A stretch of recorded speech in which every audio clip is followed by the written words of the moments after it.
Hello everyone, हम vision IAS के जुलाई month के करंट अफेयर्स को डिस्कस कर रहे हैं और आज की इस वीडियो में हम एनवायरनमेंट सेक्शन को डिस्कस करने वाले हैं। तो आज जो एनवायरनमेंट सेक्शन रहेगा इसमें हमारे कुछ टॉपिक्स हैं, वो हैं आईपीबीईएस असेसमेंट रिपोर्ट। फिर उसके बाद हम देखेंगे प्रोजेक्ट टाइगर। इसके बाद हम देखेंगे कि जो क्लाइमेट चेंज हो रहा है उसका चिल्ड्रन है उन पे क्या इम्पेक्ट पड़ रहा है। फिर उसके बाद ऑफशोर विंड एनर्जी। उसके बाद का टॉपिक रहेगा ग्राउंड वाटर कंटेमिनेशन। इसके बाद हम देखेंगे एरिडिटी अनोमली आउटलुक इंडेक्स क्या है। और इसके बाद कुछ न्यूज इन शॉर्ट्स हैं, छोटे छोटे टॉपिक्स हैं इसमें, वो हम डिस्कस करेंगे। तो चलिए चलते हैं, हर एक टॉपिक को डिटेल में डिस्कस करते हैं। तो जो एनवायरनमेंट सेक्शन है उसमें हमारा फर्स्ट टॉपिक है आईपीबीईएस असेसमेंट रिपोर्ट। अभी रिसेंटली आईपीबीईएस ने अपनी एक रिपोर्ट जारी की है, sustainable use of wild species. ये सस्टेनेबल यूज क्या होता है? सस्टेनेबल का मतलब होता है जो काफी लंबे टाइम तक सस्टेन करे, मतलब कोई भी चीज जो लंबे टाइम तक हमारे लिए अवेलेबल रहे, जिसको हमारी जनरेशन ही नहीं आने वाली जनरेशन भी यूज कर सके, ऐसी चीज को बोलेंगे सस्टेनेबल। ठीक है। और यहाँ पे वाइल्ड स्पीशीज में क्या क्या इंक्लूडेड है? इसमें प्लांट, एनिमल्स, फंगी, एल्गी, ये सारी स्पीशीज जो है ये वाइल्ड स्पीशीज कहलाती हैं। अब इन वाइल्ड स्पीशीज को कैसे सस्टेनेबल तरीके से यूज किया जा रहा है या फिर क्या क्या प्रॉब्लम्स आ रही हैं, उन सबको आईपीबीईएस ने अपनी रिपोर्ट में बताया है। ठीक है। इस आईपीबीईएस रिपोर्ट में 5 कैटेगरीज को देखा गया है।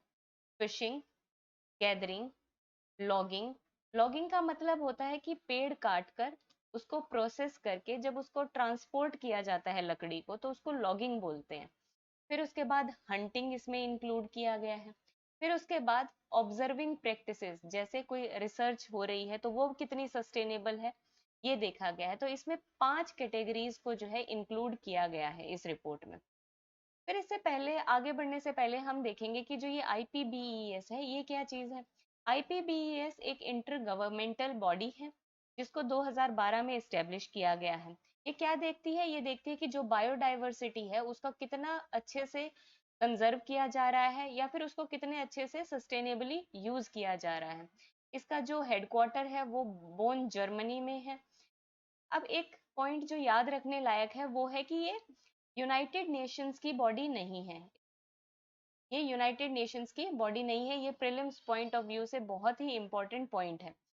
इसके बाद देखते हैं कि इसमें टोटल 137 मेंबर कंट्रीज हैं, जिसमें इंडिया भी पार्ट है। अब इसके मेंबर कौन कौन बन सकते हैं? जितने भी यूनाइटेड नेशंस में कंट्रीज मेंबर हैं वो आईपीबीईएस की मेंबरशिप ले सकती हैं। देखते हैं कि जितने भी वाइल्ड स्पीशीज हैं इनको सस्टेनेबली यूज क्यों नहीं कर पा रहे हैं, क्या चैलेंजेस आ रहे हैं इनको सस्टेनेबली यूज करने में। तो जो सबसे फर्स्ट चैलेंज है वो है क्लाइमेट चेंज। क्लाइमेट चेंज की वजह से बहुत सारी स्पीशीज जो हैं उनकी एबिलिटी कम हो जाती है कि वो नेचुरल रिसोर्सेज को एक्सप्लॉइट कर सके। उनकी जितनी मैक्सिमम कैपेसिटी होती है नेचुरल रिसोर्सेज को यूज करने की, वो क्या होती है, डिमिनिश हो जाती है क्लाइमेट चेंज की वजह से। अब क्लाइमेट चेंज तो हर किसी पे इम्पैक्ट डाल रहा है, चाहे ह्यूमन बींग्स हो या फिर जितने भी मैमल्स हैं, किसी का भी एग्जांपल ले सकते हैं, वो हर किसी पे जो है इम्पैक्ट डाल रहा है और वो भी एडवर्स इम्पैक्ट डाल रहा है। फिर इसके बाद टेक्नोलॉजी एडवांसेस। अब जैसे जैसे टेक्नोलॉजी एडवांस होती जा रही है, पॉपुलेशन है वो भी इंक्रीज करती जा रही है। पॉपुलेशन इंक्रीज करने के साथ साथ क्या होता है कि डिमांड इंक्रीज करती जाती है। अब इस डिमांड को फुलफिल करने के लिए क्या है, टेक्नोलॉजी का सहारा लिया जाता है और इससे क्या होता है, जितने भी इकोलॉजिकल हैबिटाट हैं इन वाइल्ड स्पीशीज के वो क्या हो जाते हैं, डिस्ट्रॉय हो जाते हैं। तो ये भी एक थ्रेट बना हुआ है वाइल्ड स्पीशीज के लिए। फिर इसके बाद ओवर एक्सप्लॉइटेशन एक बिग इशू है। ओवर एक्सप्लॉइटेशन का मतलब हम रिसोर्सेज को यूज तो कर रहे हैं पर ओवर एक्सप्लॉइटेशन में क्या हो जाता है कि उसका अति यूज कर रहे हैं, मतलब बहुत ही ज्यादा मात्रा में उसका यूज कर रहे हैं, उसको हानि पहुंचा रहे हैं। तो इससे क्या होता है, जब हम किसी चीज को ओवर कर देते हैं, अब उससे क्या होता है कि ये जो स्पीशीज हैं ये क्या हो जाती हैं, एक्सटिंक्ट होने का खतरा बना हुआ है।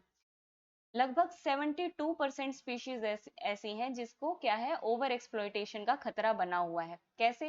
Hunting, fishing, logging off forest, ये सब जो एक्टिविटी हो रही है इनसे क्या है, एक्सटिंक्शन हो रही है स्पीशीज की। फिर एग्रीकल्चर। एग्रीकल्चर भी एक चैलेंज बना हुआ है सस्टेनेबल यूज में। क्यों? क्योंकि जैसे पॉपुलेशन बढ़ती जा रही है वैसे ही डिमांड भी बहुत ज्यादा बढ़ रही है, फूड की, फॉडर की, फाइबर की, फ्यूल क्रॉप्स की, लाइव स्टॉक की, एक्वाकल्चर की। और ये सारी डिमांड्स को फुलफिल करने में हम किस पे प्रेशर डाल रहे हैं? हम डाल रहे हैं वाइल्ड लाइफ स्पीशीज पे। और इसकी वजह से जो है इनको खतरा बना हुआ है वाइल्ड स्पीशीज को। फिर इसके बाद टूरिज्म। टूरिज्म का अगर सस्टेनेबली टूरिज्म को ना किया जाए, अनसस्टेनेबल टूरिज्म हो रहा है, तो इससे क्या क्या होगा? सॉइल इरोजन हो जाएगी, पॉल्यूशन बहुत ज्यादा इंक्रीज हो जाता है। अब पॉल्यूशन इंक्रीज हो जाएगा तो जितने नेचुरल हैबिटाट हैं इनके, वाइल्ड लाइफ स्पीशीज के, तो ये क्या होंगे? ये भी डिप्लीट हो जाएंगे। और टूरिज्म अगर जितना ज्यादा बढ़ेगा तो जितने भी ये स्पीशीज हैं इनकी फ्री मूवमेंट को भी ये इम्पेक्ट करेगा। इसके बाद इलीगल ट्रेड, ये भी एक चैलेंज है। इलीगल ट्रेड जो है वो लगभग थर्ड लार्जेस्ट क्लास है। इस जितने भी इलीगल ट्रेड हो रही हैं हमारी इकोनॉमी में, जो ये वाइल्ड स्पीशीज में ट्रेड हो रही है, ये थर्ड लार्जेस्ट क्लास है इलीगल ट्रेड में। लगभग 69 टू 199 बिलियन डॉलर जो है ये ट्रेड की जा रही है इन स्पीशीज की। फिर क्या क्या ऐसा सिग्निफिकेंस है, क्यों इंपॉर्टेंट है इनको सस्टेनेबली यूज करना है इन स्पीशीज को? एक तो जो ह्यूमन बीइंग है वो वाइल्ड स्पीशीज पे ही डिपेंडेंट है, चाहे वो फूड हो, एनर्जी हो, मेडिसिन हो, या फिर दूसरे मटेरियल्स हो। इन सब के लिए, इन सबको हम कहाँ से एक्सट्रैक्ट करते हैं? हम करते हैं सारे पेड़ पौधों से, या फिर जितनी भी वाइल्ड स्पीशीज है वहीं से हमें ये मिलती है, हम उस उन्हीं पे डिपेंडेंट है। तो इसलिए इन वाइल्ड स्पीशीज को सस्टेनेबली यूज करना बहुत ही इंपॉर्टेंट हो जाता है। इसके बाद जितने भी इंडिजिनियस पीपल हैं, जो लोग वहां पर रह रहे हैं, जैसे फॉरेस्ट में लोग रह रहे हैं, उनके लिए तो जितना भी लिवलीहुड का या फिर जो आजीविका का साधन जो होता है, ये पेड़ पौधे और ये वाइल्ड स्पीशीज ही होती हैं। तो उनके लिए भी इनको बहुत अच्छे से सस्टेनेबली यूज करने की बहुत ज्यादा जरूरत है। दूसरा, जो बायोडाइवर्सिटी डिक्लाइन हो रहा है, अगर हम बहुत अच्छे से बायोडाइवर्सिटी को कंजर्व कर लेंगे या फिर उनको सस्टेनेबली यूज कर लेंगे, तो ये जो बायोडाइवर्सिटी डिक्लाइन है इसको कम किया जा सकता है। फिर देखते हैं कि की एलिमेंट्स क्या हैं sustainable use of wild species के। मतलब वाइल्ड स्पीशीज को सस्टेनेबली यूज कैसे किया जा सकता है, उसके लिए क्या क्या एलिमेंट्स है, क्या क्या की एलिमेंट्स है जिनकी जरूरत पड़ेगी।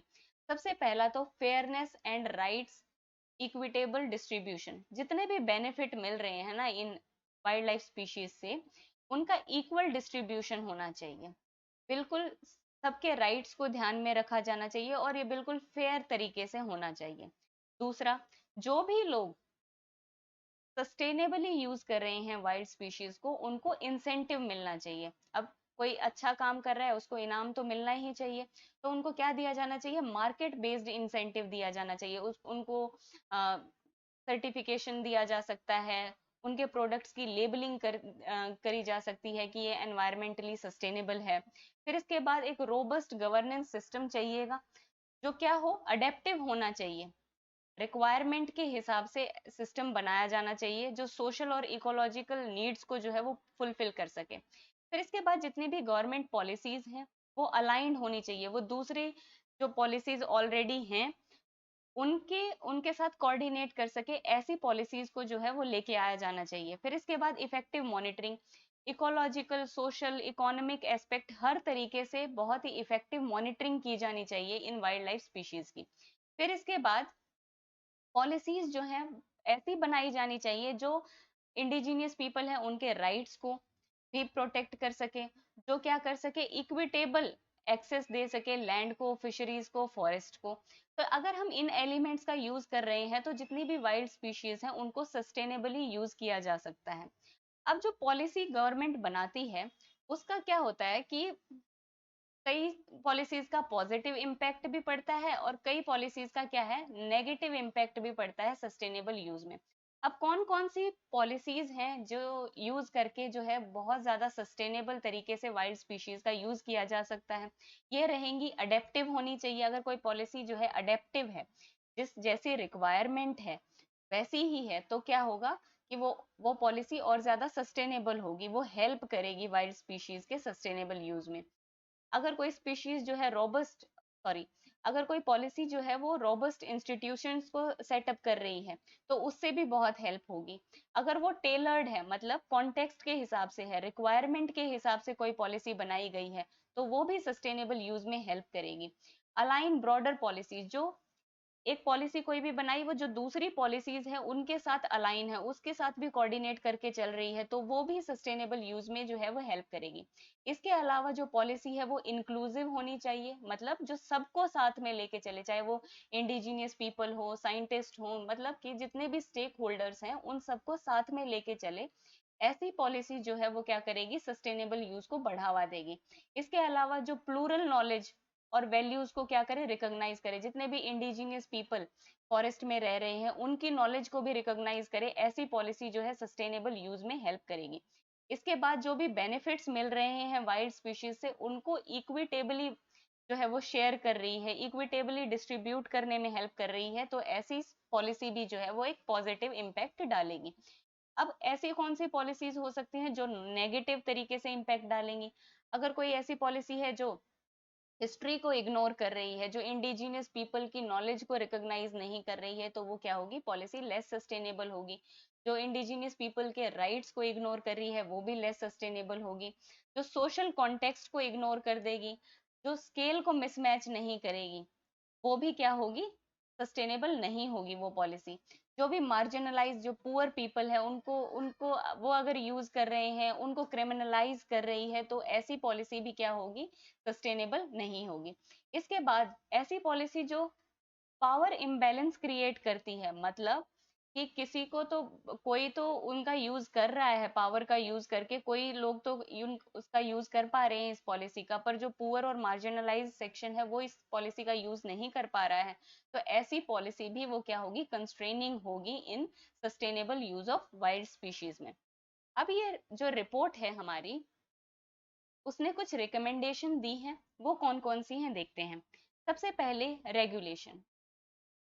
ये जो यूज है ना वाइल्ड स्पीशीज का, उसको रेगुलेट कर देना चाहिए, जो सप्लाई चेन है उसको रेगुलेट कर देना चाहिए। एक होता है प्रोहिबिशन, प्रोहिबिशन का मतलब वाइल्ड स्पीशीज की ट्रेड पे ही अगर रोक लगा दी जाए, पर रेगुलेशन का मतलब क्या होता है, रेगुलेशन का मतलब होता है कि उसको प्रॉपर लॉ से रेगुलेट किया जाएगा, कि उससे इलीगल ट्रेड ना हो।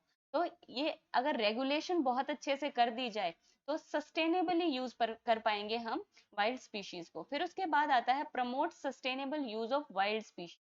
जितनी भी वाइल्ड स्पीशीज है उसके सस्टेनेबल यूज को प्रमोट करना चाहिए। कैसे किया जा सकता है प्रमोट, इंक्लूसिव और पार्टिसिपेटरी डिसीजन मेकिंग होनी चाहिए, मतलब जितने भी स्टेक होल्डर्स हैं ना उन सबको पार्टिसिपेट करवाया जाए। रोबस्ट इंस्टीट्यूशंस एस्टेब्लिश किए जाएं और उनको क्या दिया जाए, स्टैट्यूटरी बैकिंग दी जाए, मतलब लीगल बैकिंग दी जाए। फिर इसके बाद तो क्या करे, फेयर और इक्विटेबल डिस्ट्रीब्यूशन करे जितने भी बेनिफिट्स होंगे। फिर जितनी भी वाइल्ड स्पीशीज हैं उनको ढंग से मॉनिटर किया जाए सोशल इकोलॉजिकल कंडीशंस को देखते हुए। ठीक है। और जितने भी मल्टीपल फॉर्म्स ऑफ नॉलेज हैं, चाहे वो इंडिजिनियस पीपल हैं उनकी नॉलेज है, या फिर साइंटिफिक ऑब्जर्वेशन के थ्रू हमने कुछ नॉलेज गेन की है, तो सारी नॉलेज है जितनी भी, उन सबको रिकॉग्नाइज किया जाना चाहिए। फिर इसके बाद आता है कोऑपरेशन। कोऑपरेशन में जितने भी साइंटिस्ट हैं या फिर इंडिजिनियस पीपल है उन सबको एक साथ लाने की जरूरत है, और उन सबकी नॉलेज से क्या किया जा सकता है, स्ट्रेंथन किया जा सकता है sustainable use of wild species को। इसके बाद कुछ ट्रांसफॉर्मेटिव चेंजेस लाने की जरूरत है। जैसे एक फिशिंग का एग्जांपल ले लेते हैं। जैसे फिशिंग में क्या होता है कि अगर मान लो कुछ इलीगल फिशिंग हो रही है, अनरिपोर्टेड फिशिंग हो रही है, उसको जो है ट्रांसफॉर्म किया जाए बहुत अच्छे से, मतलब उसको रेगुलेट किया जाए, तो भी सस्टेनेबल यूज जो है वो किया जा सकता है वाइल्ड स्पीशीज का। इसके बाद नेक्स्ट पॉइंट है, वो है इनोवेशन। मतलब कि जो भी हमारी टेक्नोलॉजी है उसको इतने अच्छे से एडवांस कर दिया जाए कि जो किस में हेल्प करे, सस्टेनेबल यूज में हेल्प करे वाइल्ड स्पीशीज के। तो इस टॉपिक में इतना ही था। इसके बाद हम नेक्स्ट देखते हैं। नेक्स्ट हमारा टॉपिक है project tiger.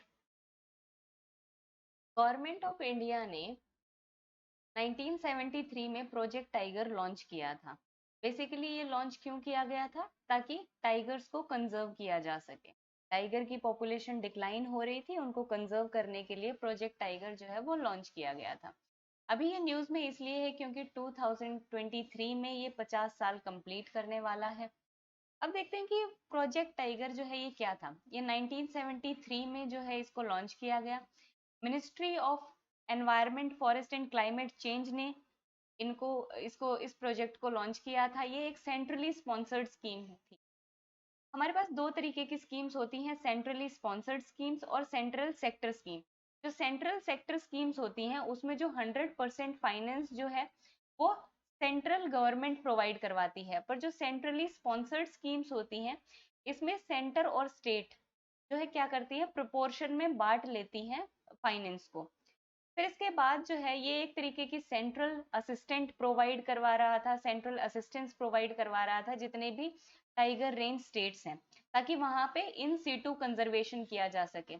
In situ conservation क्या होता है? इन सीटू कंजर्वेशन का मतलब होता है कि कोई भी स्पीशीज जहां पर अवेलेबल है, जहां पे प्रेजेंट है, उसको वहीं पे कंजर्व किया जाए।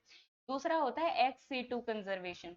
एक्स सीटू का कंजर्वेशन का मतलब होता है उसको किसी भी स्पीशीज को उसी साइट पे कंजर्व ना करके उनको कहीं बाहर, जैसे बोटेनिकल गार्डन्स हैं, जोलॉजिकल गार्डन है, वहां पे कंजर्व करना एक्स सीटू कंजर्वेशन कहलाता है।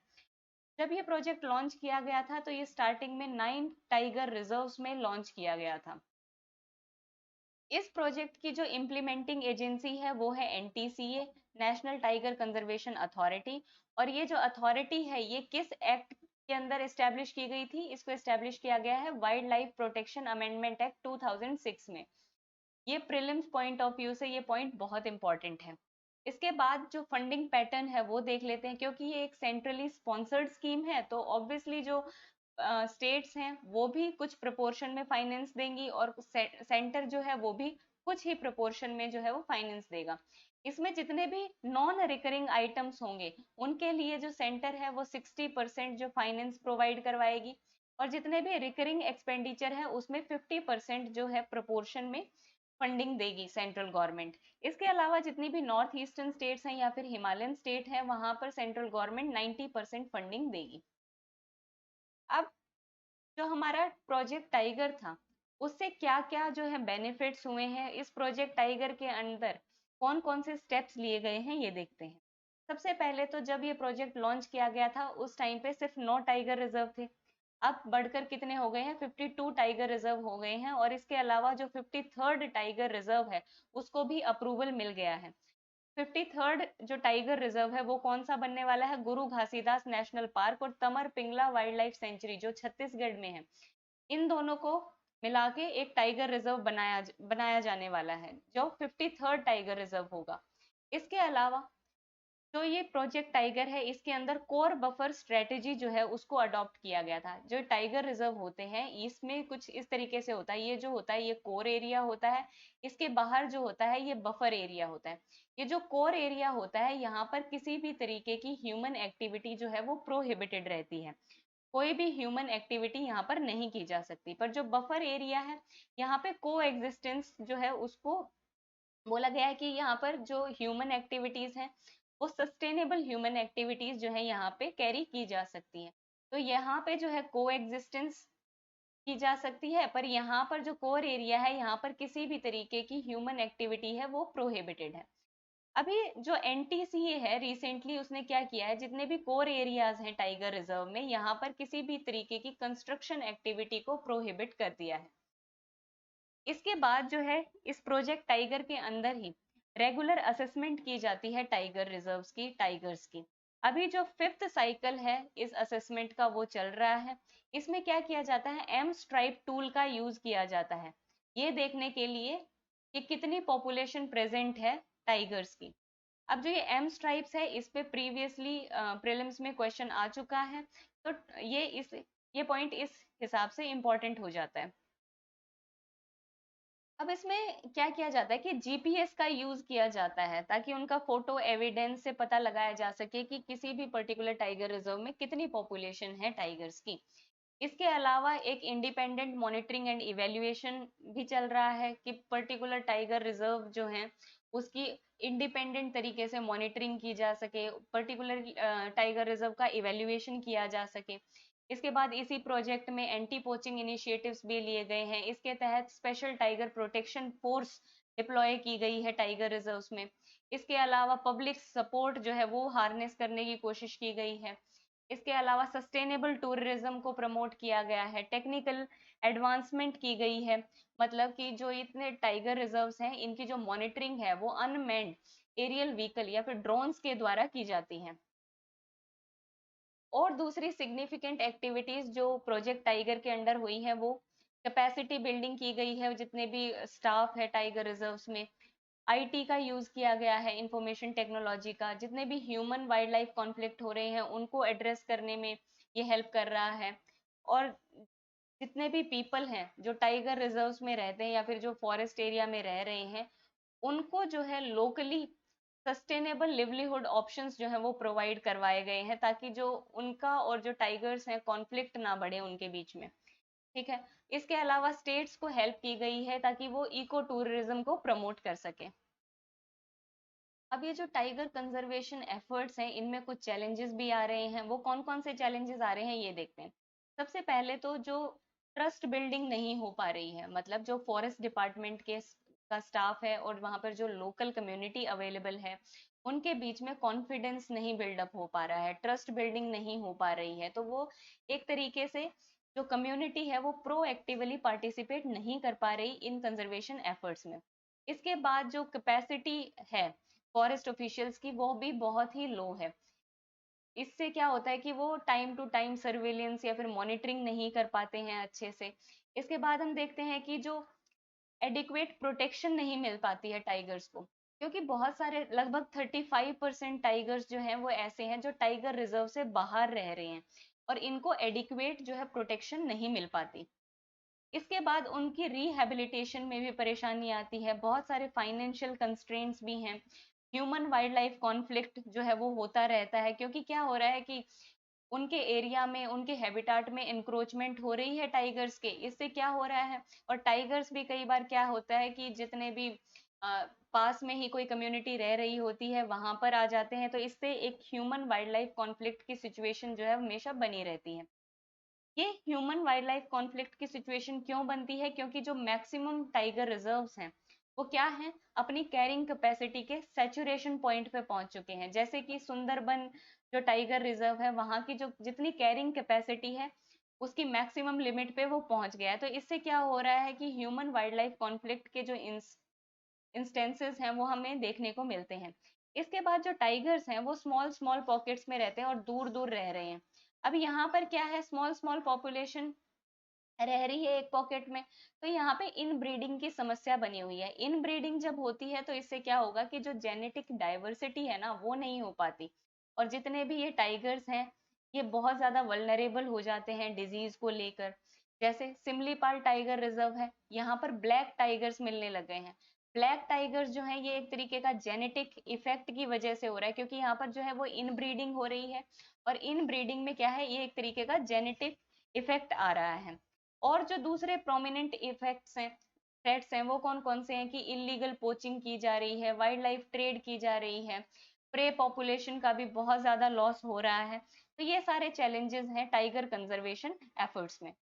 फिर इसके बाद देख लेते हैं कि वे फॉरवर्ड्स जो हैं वो क्या हो सकते हैं।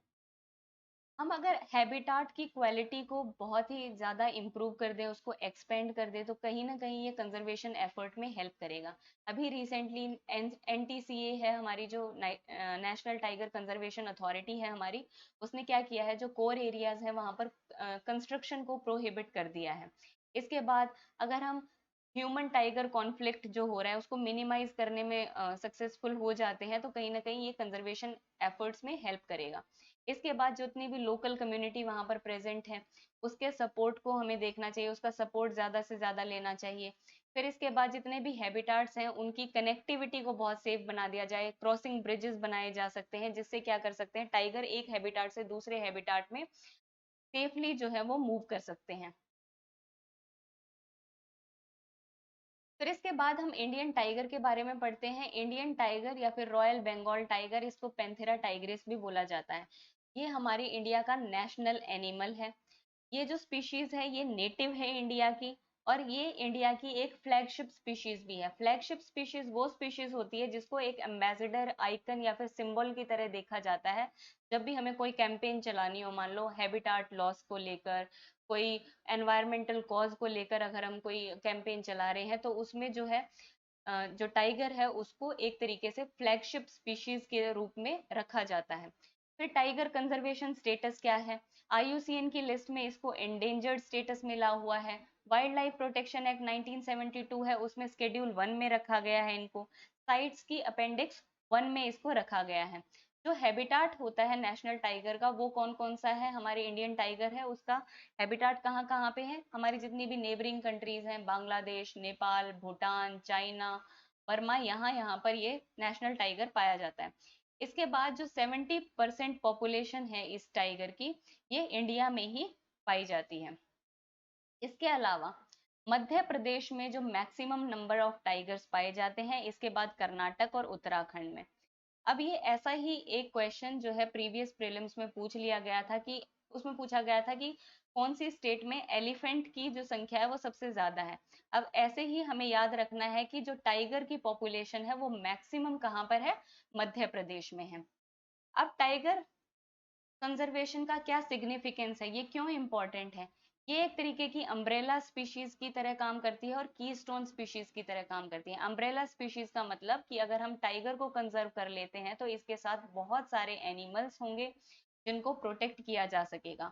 और कीस्टोन स्पीशीज का मतलब होता है कि ये इकलौती, मतलब एक ही स्पीशी ऐसी है जिसको अगर हम कर लें कि इसको कंजर्व कर लिया जाए, तो ये एनवायरनमेंट पे बहुत ही अच्छा इम्पैक्ट डालने वाला है। अब जो ये टाइगर है, इसके कुछ कैरेक्टरिस्टिक्स हैं। ये सॉलिटरी रहना पसंद करता है, ये अकेले ही चलता है, ये झुंड में नहीं चलते। और दूसरा, जैसे ह्यूमन में फिंगरप्रिंट्स जो हैं वो यूनिक होते हैं, वैसे ही जो टाइगर है उनके ऊपर जो स्ट्राइप्स होती हैं वो भी इनकी यूनिक होती हैं। अब जो ये टाइगर हैं, ये वैसे तो सॉलिटरी रहना पसंद करते हैं, अलग अकेला रहना पसंद करते हैं, पर जो मदर टाइगर है वो अपने कब्स के साथ रहती है 2 साल तक, ताकि जो अपने बच्चे हैं उनको हंटिंग सिखा सके ये। फिर टाइगर कंजर्वेशन के लिए कुछ इंटरनेशनल लेवल पे भी प्रोजेक्ट चलाए जा रहे हैं, जैसे ग्लोबल टाइगर इनिशिएटिव है। इसमें जितनी भी 13 कंट्रीज हैं, जो टाइगर रेंज कंट्रीज हैं, वो क्या कर रही हैं? टाइगर कंजर्वेशन के लिए एफर्ट कर रही हैं। इसमें इंडिया भी इंक्लूडेड है। इसमें world bank, global environment facility जो है, ये सारी ऑर्गेनाइजेशन है मिलके काम कर रही हैं। फिर इसके बाद ग्लोबल टाइगर फोरम है, इसमें इंडिया भी एक फाउंडिंग मेंबर है। इसके अलावा हमारे कुछ बायलेटरल इंस्ट्रूमेंट हैं जो हमने साइन कर रखे हैं, जैसे चाइना के साथ कर रखा है कंजर्वेशन ऑफ टाइगर्स को लेकर। हमने बांग्लादेश के साथ एक एमओयू साइन कर रखा है। इसके बाद म्यांमार के साथ भी हमने एक एमओयू साइन कर रखा है। अब जो ये टाइगर कंजर्वेशन इंडिया में ये प्रोजेक्ट चला रखा है, इसकी अचीवमेंट्स क्या क्या है? हमने लगभग 2967 टाइगर पॉपुलेशन को अचीव कर लिया है, 2018 की सेंसस ये कहती है। इंडिया ने जो ये टाइगर को डबल करने का गोल है वो 2018 में ही अचीव कर लिया है। T x2 ये क्या है? ये एक तरीके का ग्लोबल गोल है, जिसमें क्या है, जितनी भी टाइगर रेंज कंट्रीज हैं, 13 टाइगर रेंज कंट्रीज हैं, वो सेंट पीटरबर्ग टाइगर समिट में मिली थी। तो 2010 में इन्होंने डिसाइड किया कि 2022 तक टाइगर की पॉपुलेशन को डबल कर दिया जाएगा हर एक कंट्री में। पर इंडिया ने ये गोल 4 साल पहले ही 2018 में ही अचीव कर लिया। इसके अलावा इंडिया के 14 टाइगर रिजर्व्स को international conservation assured tiger standards accreditation भी मिली हुई है। अब इंडिया का एक प्रोजेक्ट है जो फेल भी हो गया है। इसमें क्या किया था? Inter state tiger relocation project था ये। इसमें क्या था कि मध्य प्रदेश के टाइगर रिजर्व से रीलोकेट किया जा रहा था टाइगर्स को, कहाँ पर? सतकोसिया टाइगर रिजर्व उड़ीसा में। पर ये प्रोजेक्ट फेल हो गया। इसमें क्या था कि एक जो मेल टाइगर था महावीर, उसको कान्हा टाइगर रिजर्व से, और एक फीमेल थी सुंदरी, उसको बांधवगढ़ टाइगर रिजर्व से कहाँ रिलोकेट किया जा रहा था? सतकोसिया टाइगर रिजर्व में। पर क्या हुआ, इससे महावीर जो था टाइगर, उसकी पोचिंग की वजह से क्या हो गई? डेथ हो गई। और जो इसलिए सुंदरी को जो है वापस अपनी स्टेट मध्य प्रदेश में जो है दोबारा से रिलोकेट कर दिया गया, उसको वापस बुला लिया गया। अब इस प्रोजेक्ट के फेल होने के कारण क्या क्या है? एक तो जो फील्ड स्टाफ है ना, वो प्रॉपरली एडिक्वेटली प्रिपेयर्ड नहीं था। दूसरा, जो मॉनिटरिंग है या फिर जो प्रोटेक्शन है टाइगर्स की, वो भी पुअर थी। अब जो महावीर जो मेल टाइगर था, उसकी पोचिंग की वजह से डेथ हो गई, तो कहीं ना कहीं ये एक स्टाफ की भी लापरवाही थी। फिर जो लोकल कम्युनिटीज हैं, उनको कॉन्फिडेंस पे नहीं लिया गया था, उनको नहीं बताया गया था कि क्या क्या बेनिफिट्स रहने वाले हैं इस रिलोकेशन के। इसके बाद जो फीमेल टाइग्रेस दूसरी हैं कोर एरिया में जो प्रेजेंट थी, उनके साथ भी कंपटीशन था। तो इस वजह से जो है ये टाइगर का जो रिलोकेशन प्रोजेक्ट था ये फेल हो गया। तो प्रोजेक्ट टाइगर वाले टॉपिक में हमारा इतना ही था। फिर उसके बाद हम नेक्स्ट टॉपिक करेंगे impact of climate change of children. तो इस टॉपिक में हमें बताया गया है कि जो क्लाइमेट चेंज है उसकी वजह से क्या होता है, माइग्रेशन होती है। अब इस माइग्रेशन का बच्चों पे बहुत ही एडवर्स इम्पैक्ट पड़ता है। तो इसीलिए जो यूनिसेफ है और इंटरनेशनल ऑर्गेनाइजेशन फॉर माइग्रेशन है, ये दोनों कुछ गाइडिंग प्रिंसिपल्स लेकर आए हैं, ताकि जितने भी नेशनल गवर्नमेंट्स हैं या लोकल गवर्नमेंट्स हैं, वो इन प्रिंसिपल्स को अपनी पॉलिसीज में इनकॉर्पोरेट कर लें। और उससे क्या होगा, जितने भी ये क्लाइमेट चेंज की वजह से जितने चिल्ड्रन हैं जो माइग्रेंट्स हैं, उनको जो वल्नरेबिलिटीज का सामना करना पड़ रहा है, उनको जो जो प्रॉब्लम्स का सामना करना पड़ रहा है, वो टैकल किए जा सके। तो इससे आगे बढ़ने से पहले हम देख लेते हैं कि जो ये इंटरनेशनल ऑर्गेनाइजेशन फॉर माइग्रेशन है, ये क्या है। ये एक इंटर गवर्नमेंटल ऑर्गेनाइजेशन है जो किस फील्ड में काम करती है, माइग्रेशन की फील्ड में काम करती है। ये 1951 में जो है ये एस्टेब्लिश की गई थी। ये क्या करती है, ये जितने भी माइग्रेंट्स हैं अक्रॉस द वर्ल्ड उनको सपोर्ट करती है। इसका हेडक्वार्टर जो है वो स्विट्जरलैंड जेनेवा में है। इसमें टोटल 174 मेंबर्स हैं, जिसमें इंडिया भी एक मेंबर है। और इसके अलावा जो आईओएम है, ये यूनाइटेड नेशन सिस्टम का पार्ट है। अब देख लेते हैं कि ये जो टॉपिक है ये न्यूज में क्यों है। क्योंकि जो गाइडिंग प्रिंसिपल है, ये पहला ऐसा ग्लोबल पॉलिसी फ्रेमवर्क है जो गाइडलाइन प्रोवाइड करवा रहा है किसी भी नेशनल या फिर लोकल गवर्नमेंट को, ताकि वो क्या कर सके, इन प्रिंसिपल्स को इनकॉर्पोरेट कर सके लॉ बनाते टाइम। ठीक है, इन्होंने क्या है 9 प्रिंसिपल्स जो है वो सजेस्ट किए हैं। ये किस पे अप्लाई होंगे, उन सभी माइग्रेंट्स पे अप्लाई होंगे जो इंटरनली मूव कर रहे हैं या फिर बॉर्डर के अक्रॉस मूव कर रहे हैं। मतलब कि एक ही कंट्री में स्टेट टू स्टेट कर रहे हैं माइग्रेट, या फिर बॉर्डर टू बॉर्डर कर रहे हैं, मतलब दूसरी कंट्री में जाके माइग्रेट कर रहे हैं। अब जितने भी ये प्रिंसिपल हैं, ये डिराइव किए गए हैं convention on the right of the child. ये अलग से कुछ नया क्रिएट नहीं कर रहे हैं, कुछ नई लीगल ऑब्लिगेशंस क्रिएट नहीं कर रहे हैं। ये जो पहले से ही चिल्ड्रन को राइट दिए गए हैं convention on the right of child के द्वारा, ये प्रिंसिपल वहीं से डिराइव किए गए हैं। अब जो 9 गाइडिंग प्रिंसिपल्स हैं वो क्या क्या है देखते हैं। जो सबसे फर्स्ट है वो है राइट बेस्ड अप्रोच होनी चाहिए। जो convention on the right of the child में जितने भी चिल्ड्रन को राइट दिए गए हैं, उनको प्रोवाइड किया जा सके, उनको गारंटी दी जा सके, उनकी गारंटी दी जा सके। दूसरा, जो भी चाइल्ड के लिए बेस्ट है, उसके इंटरेस्ट के हिसाब से ही जो चाइल्ड के लिए बेस्ट होगा, ऐसी पॉलिसीज जो हैं वो, ऐसे एक्शंस जो हैं वो लिए जाएं। अकाउंटेबिलिटी, गवर्नमेंट और जितने भी एक्टर्स हैं वो सारे के सारे क्या होने चाहिए, अकाउंटेबल होने चाहिए। दूसरा, जितने भी चिल्ड्रन हैं उनको भी अपने राइट्स के बारे में पता होना चाहिए, उनको अवेयर किया जाना चाहिए। फैमिली यूनिटी, चिल्ड्रन को राइट होना चाहिए कि वो अपने पेरेंट्स या फिर जो भी केयर गिवर्स हैं उनके द्वारा ही उनकी केयर की जाए। फिर उनको प्रोटेक्शन, सेफ्टी, सिक्योरिटी दी जानी चाहिए। उनको proper education, health care, social service मिलनी चाहिए। उनके साथ कोई डिस्क्रिमिनेशन ना किया जाए। और स्टेट की ये ऑब्लिगेशन होगी कि वो जितने भी माइग्रेंट चिल्ड्रन हैं उनको नेशनैलिटी दे। अब जो क्लाइमेट चेंज है वो कैसे चिल्ड्रन पे इम्पैक्ट डाल रहा है ये देखते हैं। सबसे पहले तो जैसे ही कोई क्लाइमेट चेंज की वजह से माइग्रेट होते हैं जब चिल्ड्रन, तो उनको बहुत सारे रिस्क जो हैं वो फेस करने पड़ते हैं। जैसे उनको अब्यूज फेस करना पड़ता है, चाइल्ड ट्रैफिकिंग हो जाती है, उनको एक्सप्लॉयटेशन फेस करनी पड़ती है। इसके बाद उनको कुछ असेंशियल सर्विसेज हैं जैसे हेल्थ, न्यूट्रिशन, एजुकेशन, ये भी नहीं मिल पाती हैं। इसके अलावा बहुत सारे इश्यूज रहते हैं स्टेटलेसनेस का, फैमिली से वो दूर हो जाते हैं, उनकी जो लिविंग कंडीशन है वो बहुत ही पुअर होती है। तो कुछ वल्नरेबिलिटीज हैं जो किसी भी चिल्ड्रन को फेस करनी पड़ती हैं, वो है physical vulnerability, physiological vulnerability, emotional vulnerability. Children जो हैं वो फिजिकल वल्नरेबल होते हैं, क्यों? क्योंकि वो अपने आप को फिजिकली प्रोटेक्ट नहीं कर पाते हैं क्लाइमेट चेंज से।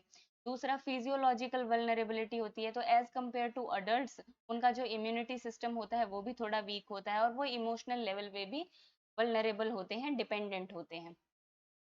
इसके बाद और प्रॉब्लम क्या फेस होती है, करनी पड़ती है उनको, कि पॉलिसी इनएडिक्वेसी है। ठीक है, चिल्ड्रन जितने माइग्रेट कर रहे हैं उनके लिए प्रॉपर पॉलिसी फ्रेमवर्क नहीं है, उनको एक्सट्रीम वेदर इवेंट्स फेस करने पड़ रहे हैं, तो उससे क्या हो रहा है, इमरजेंसी और ह्यूमैनिटेरियन क्राइसिस जो है वो नए नए आ रहे हैं, जो उनको फेस करने पड़ रहे हैं। फिर इसके बाद वो क्या करते हैं कि एक जगह से दूसरी जगह जब मूव करते हैं, तो कहीं ना कहीं उनकी एजुकेशन भी हैम्पर करती है, और वो फिर लाइफ लॉन्ग नेगेटिवली इम्पेक्ट करती है उनको। तो इस तरीके से वो एक विशियस सर्कल में जो है, वो विशियस साइकिल में ट्रैप हो जाते हैं, ना तो उनको प्रॉपर हेल्थ मिल पाती है, ना एजुकेशन मिल पाती है। फिर इसके लिए हम देखते हैं कि वे फॉरवर्ड क्या हो सकते हैं, क्या स्टेप्स लिए जा सकते हैं। सबसे पहला तो यही है कि उनको पॉलिसी सपोर्ट मिलना चाहिए। अब जो ये इंटरनेशनल ऑर्गेनाइजेशन फॉर माइग्रेंट्स जो ये लेकर आई है 9 गाइडिंग प्रिंसिपल्स, अब नेशनल गवर्नमेंट और लोकल गवर्नमेंट्स को करना चाहिए कि वो अपनी जितनी भी पॉलिसीज हैं उनमें इन गाइडिंग प्रिंसिपल्स को क्या करें, इनकॉर्पोरेट करें। ठीक है। दूसरा क्या हो सकता है, प्रॉपर गाइडेंस दे दी जानी चाहिए चिल्ड्रन को कि उनके राइट्स क्या हैं, उनको अवेयर किया जाना चाहिए। तीसरा, क्लाइमेट रिस्पॉन्सिवनेस जो है वो उसको इम्प्रूव किया जाना चाहिए, हेल्थ, एजुकेशन, न्यूट्रिशन, ये सारी सर्विसेज जो है ये प्रोवाइड की जानी चाहिए, और चाइल्ड फ्रेंडली जस्टिस सिस्टम जो है वो प्रोवाइड करवाना चाहिए। इसके अलावा जितने भी रैपिड जितने भी एमिशंस हैं उनमें रैपिड रिडक्शन करनी चाहिए, जो जिससे क्या है, क्लाइमेट चेंज को टैकल किया जा सके। कुछ स्टैटिस्टिक्स दे रखी हैं यहाँ पर, इसमें बताया गया है कि इन 2020 लगभग 10 मिलियन चिल्ड्रन जो हैं वो अपनी जगह से डिस्प्लेस हुए हैं। 90% जो डिजीज का बर्डन होता है ना, वो चिल्ड्रन को ही बेयर करना पड़ता है।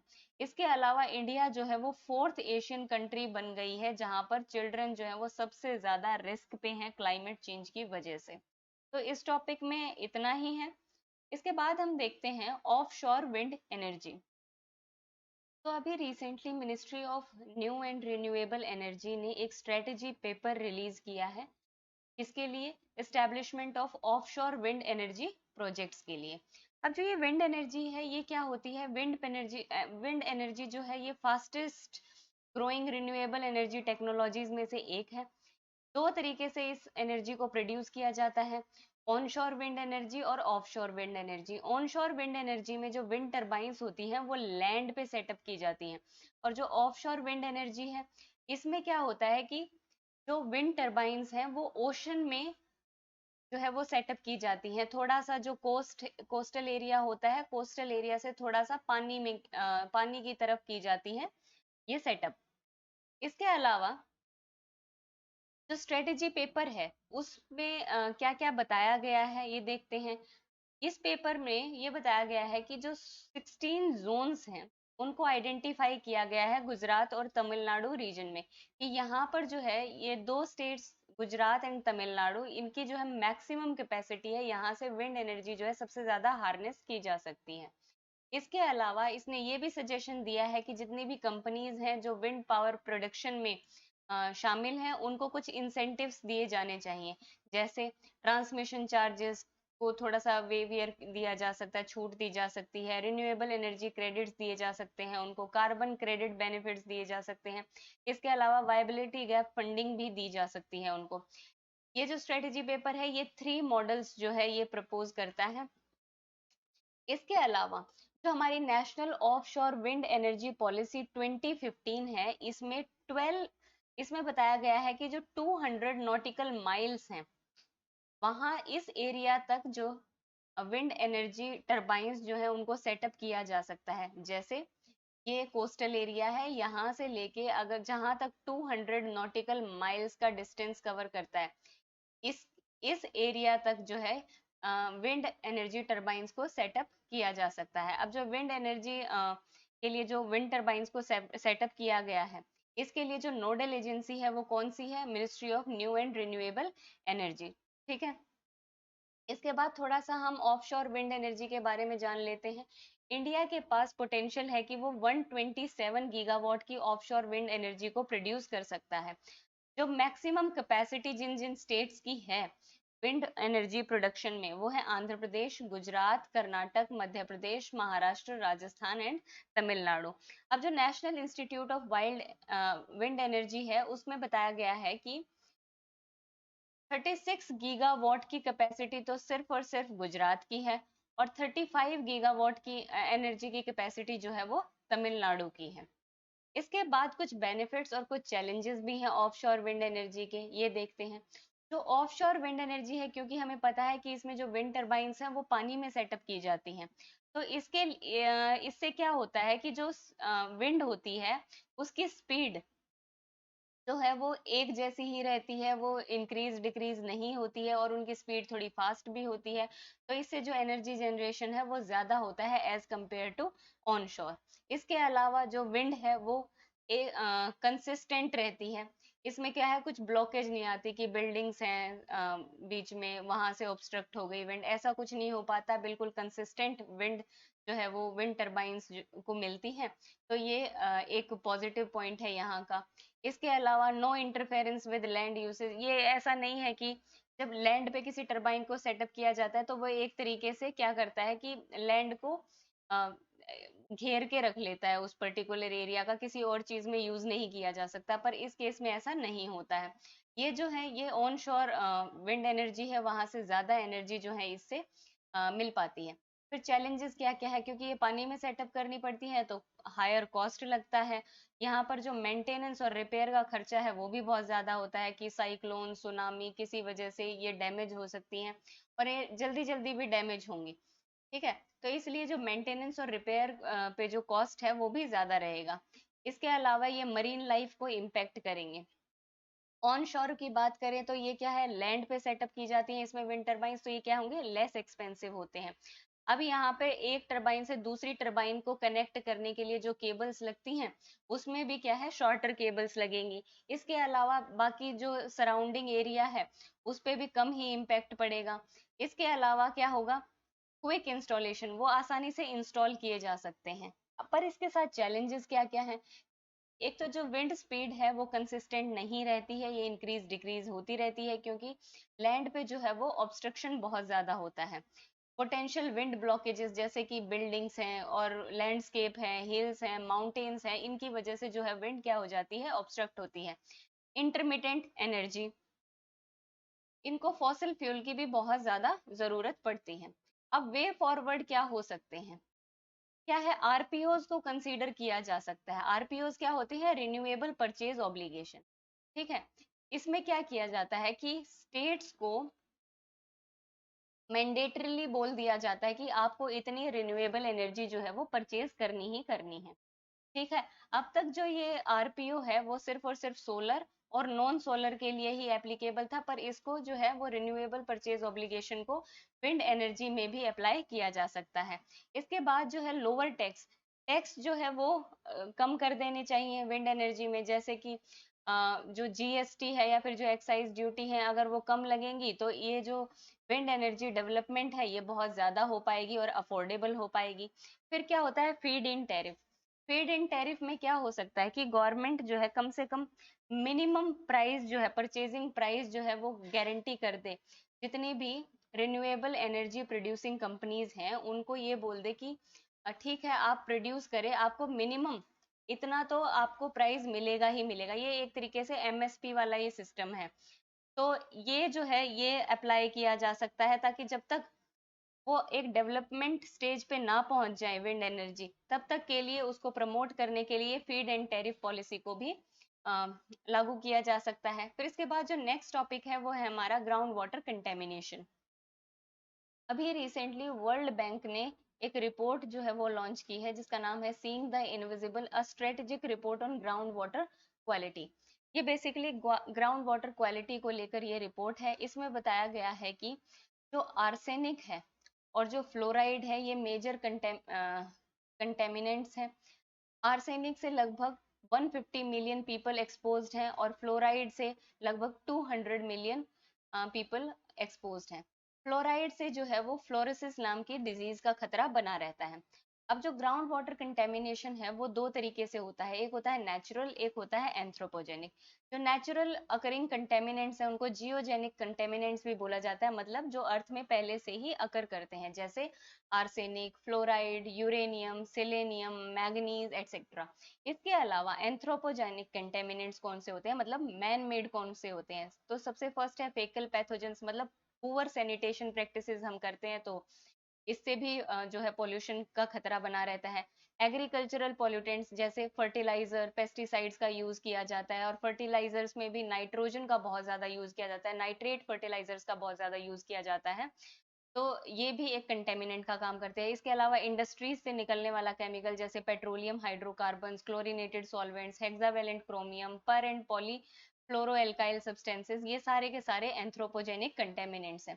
इसके अलावा सैलिनिटी, कई बार आसपास के एरिया में जो है सी वाटर इंट्रूजन भी हो जाता है। और क्या होता है कि जितना भी ग्राउंड वाटर है उसका अगर ओवर एक्सप्लॉइटेशन कर दिया जाए तो उससे क्या होता है, सैलिनिटी बढ़ जाती है, तो ये भी एक तरीके से ग्राउंड वाटर को कंटेमिनेट करता है। फिर इसके बाद ग्राउंड वाटर पॉल्यूशन जो है वो इंडिया में उसका एक्सटेंट कैसा है? जितना भी ईस्टर्न इंडिया है ना, जैसे वेस्ट बंगाल, झारखंड, बिहार, उत्तर प्रदेश, असम, मणिपुर, छत्तीसगढ़, यहाँ पर जो है आर्सेनिक बहुत ज्यादा मात्रा में पाया गया है।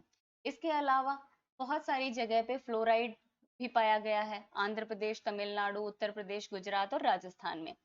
लगभग 16 स्टेट्स के एक्वाफर्स में यूरेनियम की कंटेमिनेशन भी पाई गई है। इसके अलावा जो नाइट्रेट कंसंट्रेशन है वो तो मतलब कि हर जगह ही इंडिया में पाई गई है।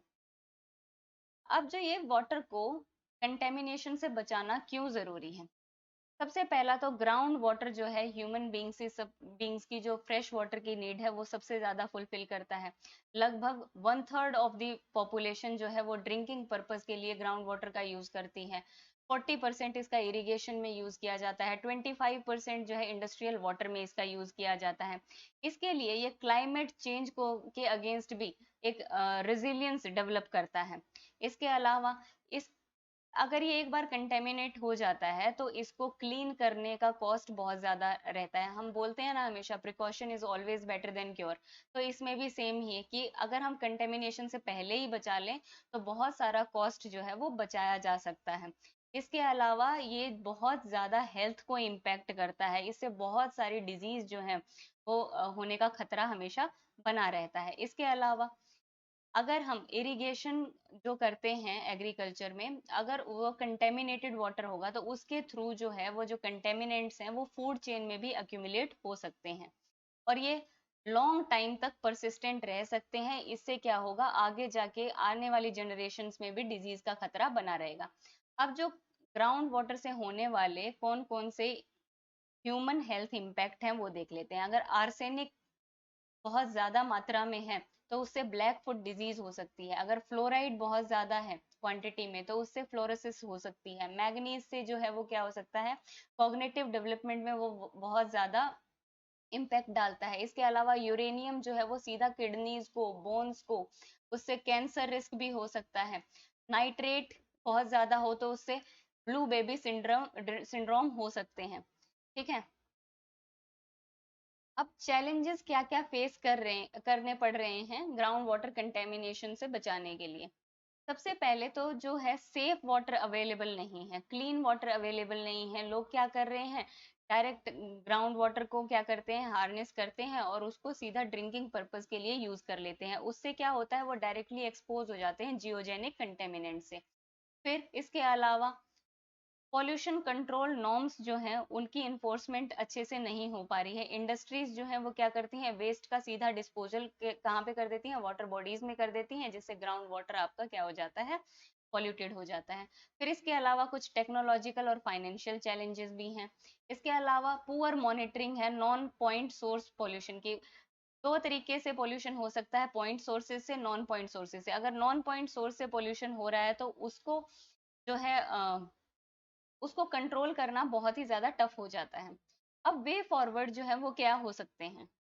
तो इसमें जो सबसे फर्स्ट स्टेप होगा वो तो यही होगा कि सबसे पहले तो इंस्टीट्यूशनल स्ट्रेंथनिंग की जाए, एडिक्वेट बजट जो है वो प्रोवाइड करवाया जाए, लेजिस्लेटिव फ्रेमवर्क जो है वो अच्छा सा दिया जाए, एक्सपर्टीज जो है उसको हार्नेस किया जाए, अकाउंटेबिलिटी होनी चाहिए लोगों में। इसके बाद जो है कुछ कॉन्सेप्चुअल हाइड्रोजियोलॉजिकल मॉडल्स जो हैं उनका यूज किया जाना चाहिए, ताकि जो पॉल्यूटेंट्स हैं वो सीधा वाटर बॉडीज में जाके ना मिले। इसके अलावा ग्राउंड वाटर क्वालिटी मॉनिटरिंग होनी चाहिए प्रॉपर। इसके अलावा नेचुरल कंटेमिनेशन है उसको मिटिगेट करना, उसको कम से कम कैसे रिड्यूस किया जा सकता है, इसके लिए रैपिड सर्वेज होनी चाहिए। टेक्नोलॉजिकल इंटरवेंशंस होनी चाहिए, मतलब फिल्ट्रेशन सिस्टम लगाना चाहिए, बायो रेमेडिएशन का यूज किया जा सकता है। जितने भी एंथ्रोपोजेनिक पोल्यूशन है उनका इन सीटू ट्रीटमेंट, मतलब ऑन साइट ट्रीटमेंट, जहाँ पे वेस्ट प्रोड्यूस हो रहा है उसको वहीं पे ट्रीट करके फिर उसको डिस्पोज किया जाना चाहिए। इसके बाद जो है कुछ ग्राउंड वाटर मैनेजमेंट के लिए बेस्ट प्रैक्टिसेस हैं जिनको अडॉप्ट किया जाना चाहिए। एक तो ग्राउंड वाटर मॉनिटरिंग होनी चाहिए प्रॉपर, पार्टिसिपेटरी मैनेजमेंट होनी चाहिए ग्राउंड वाटर में। अगर कोई नए केमिकल्स जो हैं वो रजिस्टर हो रहे हैं किसी पर्टिकुलर एरिया में तो उसके लिए भी एक अडेप्टिव रिस्पॉन्स जो है वो होना चाहिए। इसके अलावा एक रेगुलेटरी रिजिम बनाई जानी चाहिए प्रॉपर, ताकि जो है रेमेडी प्रोवाइड करी जा सके। अब गवर्नमेंट ऑफ इंडिया ने ग्राउंड वाटर क्वालिटी को इंश्योर करने के लिए कुछ स्टेप्स लिए हैं, वो कौन कौन से हैं? इसमें फर्स्ट है सेंट्रल ग्राउंड वाटर बोर्ड। ये क्या करता है? ये रेगुलरली ग्राउंड वाटर क्वालिटी को मॉनिटर करता है। इसके बाद अटल भूजल योजना, ये एक सेंट्रल सेक्टर स्कीम है, इसका फोकस हमेशा क्या रहता है? कम्युनिटी पार्टिसिपेशन में। तीसरा जो है ब्यूरो ऑफ इंडियन स्टैंडर्ड्स है, इसमें क्या है? ब्यूरो ऑफ इंडियन स्टैंडर्ड्स ने क्या कर रखा है कि जो ड्रिंकिंग वाटर है उसमें कितनी कंटेमिनेंट्स की लिमिट होनी चाहिए वो तय कर रखी है। इसके बाद जो इंडस्ट्रियल पोल्यूशन है इसके लिए इसके कंट्रोल के लिए भी प्रोविजन बनाया गया है, water prevention and control of pollution act 1974 में। फिर इसके बाद जो है कुछ एफ्लुएंट ट्रीटमेंट प्लांट्स भी बनाए गए हैं ताकि जो पोल्यूशन को है वो ट्रीट किया जा सके। फिर इसके बाद जो नेक्स्ट टॉपिक है वो है एरिडिटी एनोमली आउटलुक इंडेक्स। अब जो ये एरिडिटी अब जो ये एरिडिटी एनोमली आउटलुक इंडेक्स है इसको इंडियन मेट्रियोलॉजिकल डिपार्टमेंट जो है इशू करता है। यहाँ पर एरिडिटी एनोमली इंडेक्स में एनोमली का मतलब क्या है? एनोमली का मतलब होता है कि नॉर्मल वैल्यू से कोई चीज कितना डेविएट कर रही है। यहाँ पर एरिडिटी की बात हो रही है तो जो नॉर्मल एरिडिटी इंडेक्स होता है आपका, उससे जो एरिडिटी इंडेक्स है वो कितना डिपार्चर कर रहा है, कितना डेविएट कर रहा है, तो उसको बोला जाता है एरिडिटी एनोमली इंडेक्स। ठीक है।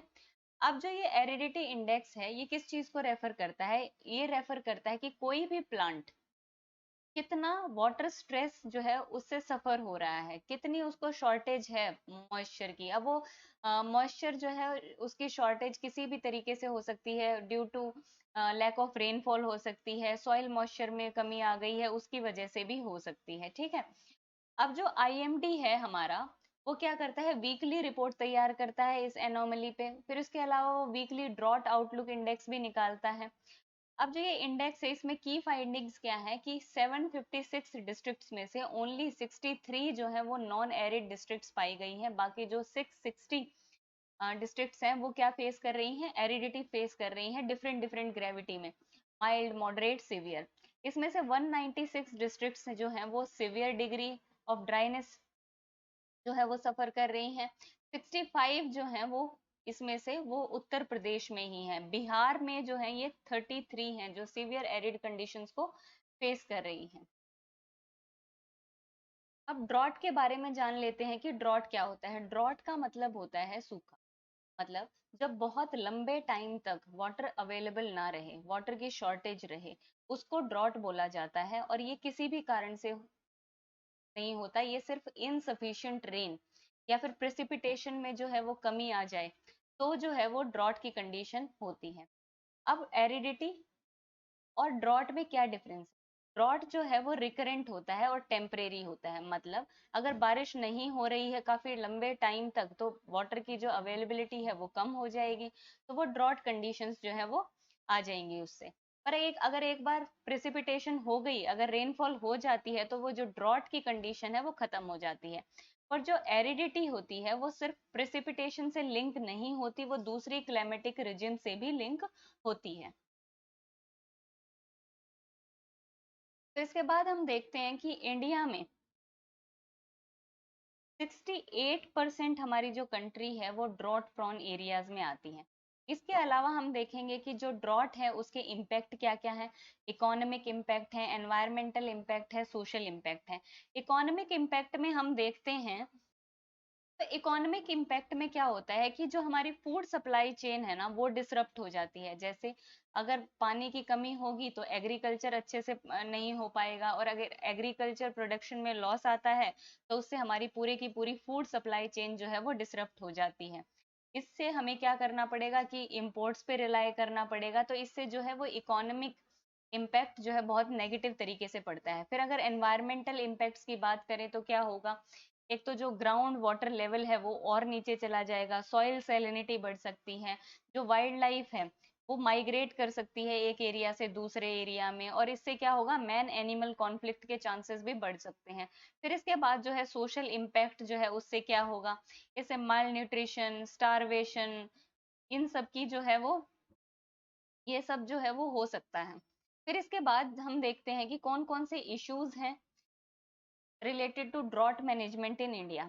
ठीक है, सबसे पहले तो हम देखते हैं कि हमारे पास reactive and relief centric approach है। मतलब हम प्रिपेयर्ड नहीं है पहले से। हम क्या कर रहे हैं, एक बार जब कोई प्रॉब्लम आ जाती है फिर उसका सॉल्यूशन ढूंढते हैं, तो सॉल्यूशन बेस्ड अप्रोच है, ना कि प्रिपेयर्डनेस नहीं है हमारे पास।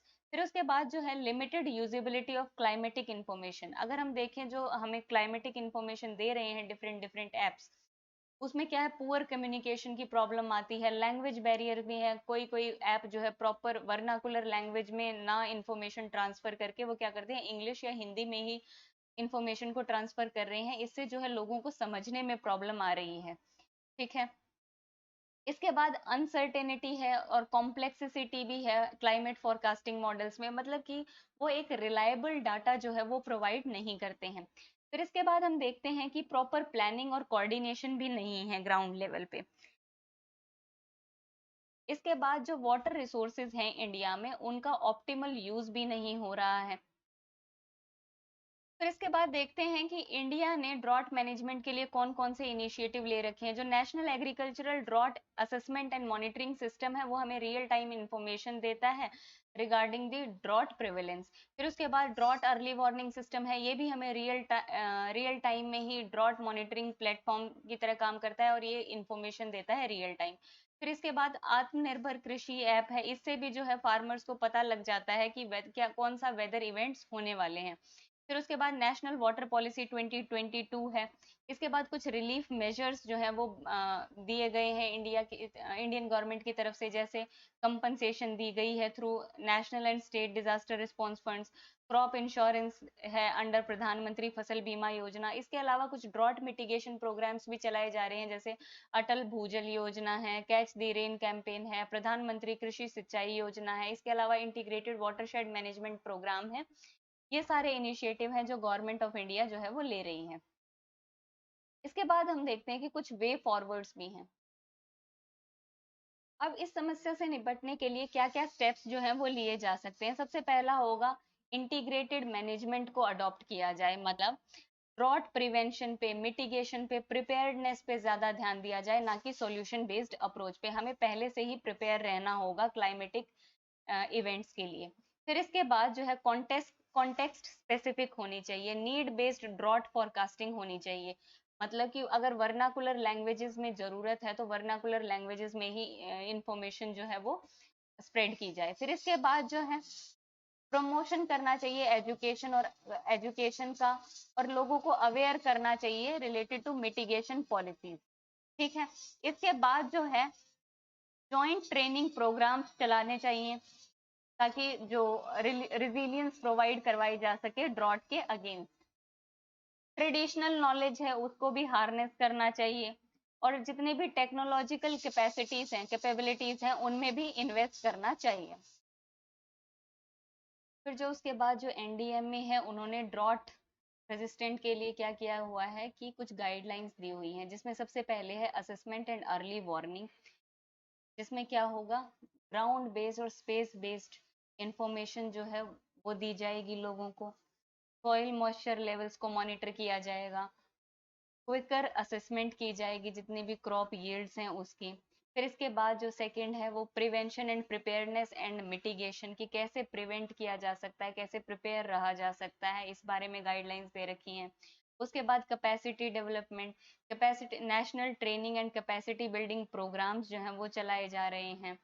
जितने ड्रॉट मैनेजमेंट करिकुलम्स में लेके आया जा रहा है कि कैसे अगर ड्रॉट आ जाता है तो उसको कैसे मैनेज किया जा सकता है। फिर relief and response in drought affected areas, इस बारे में बताया गया है। फिर उसके बाद हम देखेंगे कुछ न्यूज इन शॉर्ट्स, इसमें बहुत छोटे छोटे टॉपिक्स हैं जिनको हम वन बाय वन डिस्कस करते हैं। तो इसमें जो हमारा फर्स्ट टॉपिक है वो रहेगा access to clean and healthy environment as a universal human right. तो अभी रिसेंटली इंडिया ने क्या किया है कि इंडिया ने UNGA, United Nation General Assembly के रेजोल्यूशन के फेवर में वोट किया है कि जो right to clean healthy and sustainable environment है उसको as a human right declare कर दिया जाना चाहिए। फिर उसके बाद अब जो ये है ना, ये लीगली बाइंडिंग नहीं है, ये राइट लीगली बाइंडिंग नहीं है, और ना ही ये universal declaration of human rights 1948 में इंक्लूड किया गया था। पहली बार जो ये एनवायरनमेंट का जो इशू है वो ग्लोबली फोरफ्रंट में लाया गया था स्टॉकहोम कन्वेंशन में 1972 में। अब जो ये रेजोल्यूशन है इसका क्या इंपॉर्टेंस है, इससे क्या होगा कि जो एनवायरमेंटल इनजस्टिस है उसको खत्म किया जा सकेगा, लोगों को एम्पावर किया जा सकेगा कि वो वल्नरेबल सिचुएशन से बाहर आ सके, एनवायरनमेंट से रिलेटेड जितने भी हैं। इससे क्या होगा, जो एनवायरनमेंट का एडवर्स इम्पैक्ट पड़ रहा है बच्चों पे, यूथ पे, विमेन पे, उसको जो है वो रोका जा सकता है। इसके अलावा ये क्यों क्रूशियल है, ये क्रूशियल है ट्रिपल प्लेनेटरी क्राइसिस को रोकने के लिए भी, उसको टैकल करने के लिए भी। अब जो ये ट्रिपल प्लेनेटरी क्राइसिस है वो क्या है, क्लाइमेट चेंज, क्लाइमेट चेंज की वजह से क्या हो रहा है, बायोडाइवर्सिटी लॉस, और बायोडाइवर्सिटी लॉस हो रहा है, ये हो रहा है पॉपुलेशन पॉल्यूशन की वजह से। ठीक है, तो ये एक दूसरे से, ये तीनों क्या है, इंटरकनेक्टेड है। इसके बाद ये क्या करेगा, स्टेट्स को हेल्प करेगा कि ये एक्सेलरेट, ताकि जो एनवायरमेंटल और ह्यूमन राइट्स हैं उनकी अच्छे से इम्प्लीमेंटेशन की जा सके। अब इंडिया में क्या क्या कॉन्स्टिट्यूशनल प्रोविजंस दे रखे हैं एनवायरमेंटल और ह्यूमन राइट्स के रिगार्डिंग।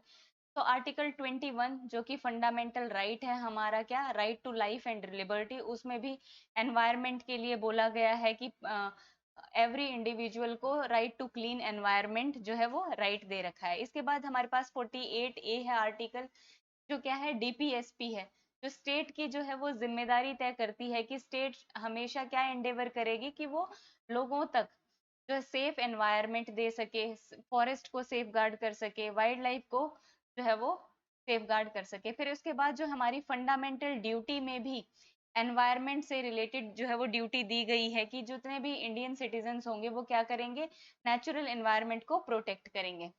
इसके बाद जो नेक्स्ट टॉपिक है वो है यूनाइटेड नेशंस ओशन कॉन्फ्रेंस। ठीक है, अभी जो सेकंड यूएनओसी हुई है, कहाँ पे, लेस्बोन में हुई है।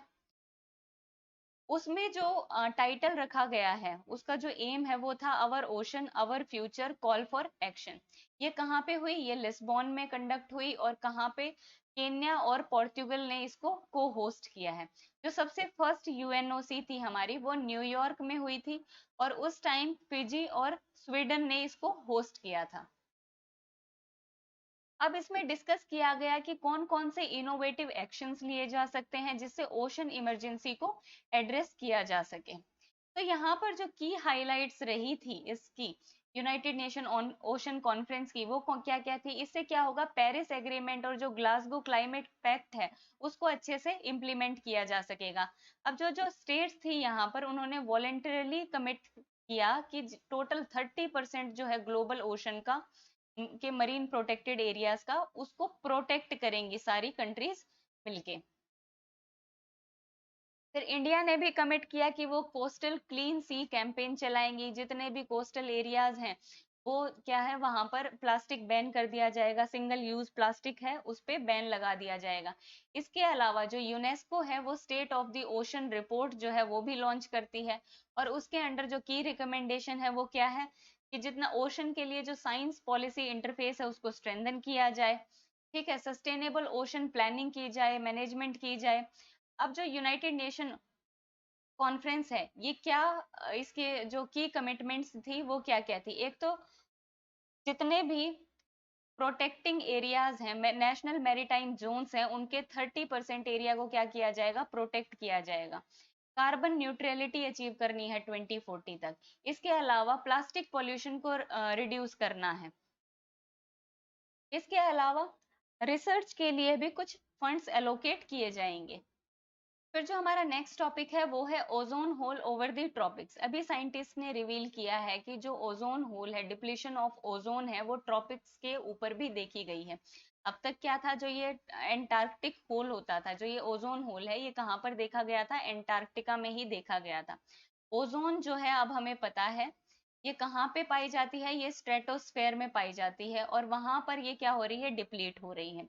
अब यहाँ पे ऑल सीजन ओजोन होल की बात करी गई है। ऑल सीजन ओजोन होल क्या होता है कि कोई भी अ, अगर हमारा एटमॉस्फेयर अनडिस्टर्ब्ड है, उस टाइम पे जितनी ओजोन होगी उसका अगर 25% से ज्यादा जो है वो क्या ओजोन लॉस हो रहा है, तो उसको ऑल सीजन ओजोन होल बोला जाता है। अब जो ओजोन है O3 है, इसकी ज्यादा कंसंट्रेशन स्ट्रेटोस्फेयर में पाई जाती है।